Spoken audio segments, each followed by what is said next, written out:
and they're very complementary to each other. Hi there. So are you the author of this book? I'm the author of this book. Okay. I see them every time I look in the mirror. Oh, I see.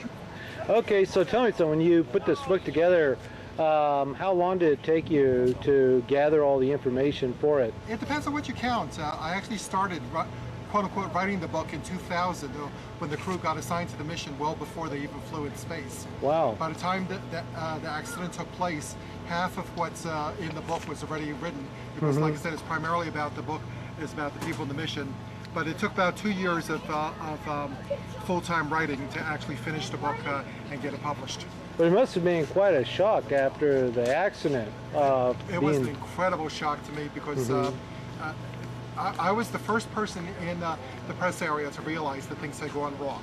I used to say I was the first person out there, but the first person was actually John Clark, who just became a widower, one of the husband of Laurel.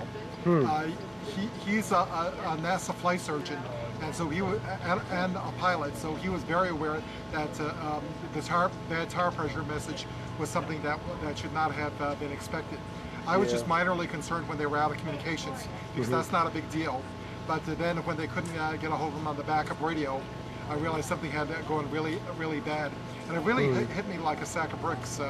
It was just totally unexpected. Okay. Well, it's quite a thing here, but I take it that this looks like the same purchase of the book, but some of this will benefit the spacewalk itself.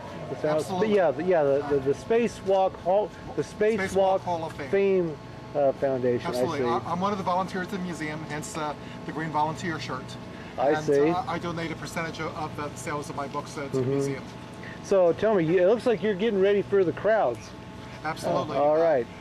With the end of the shuttle program, there's been a lot more interest, a lot more people showing up, because they realize if they don't show up now, they're not going to have a chance to see a lunch. Okay, so right now we got a little bit of a lull, because as we see here, there's not that many people, but it's about 5 a.m. However, as you get closer, it's going to be just this mobbed. This place will be thoroughly packed. You be able to keep up with it all? Oh, absolutely. But I take it that we must have a number of volunteers here with the Spacewalk Foundation. Well, unfortunately, because it's a Monday morning and it's before dawn, we don't have as many volunteers as if it was at a more convenient hour. But of course, you'd have to expect that. People have other commitments, they have work. Some of us are retired, some of us have real jobs we have to go to. We also have a lot of out-of-town people as well. Sure. Okay, well, here with Philip, about, I guess, about almost 4 hours prior to launch. Yep. Okay, thank you. Thank you.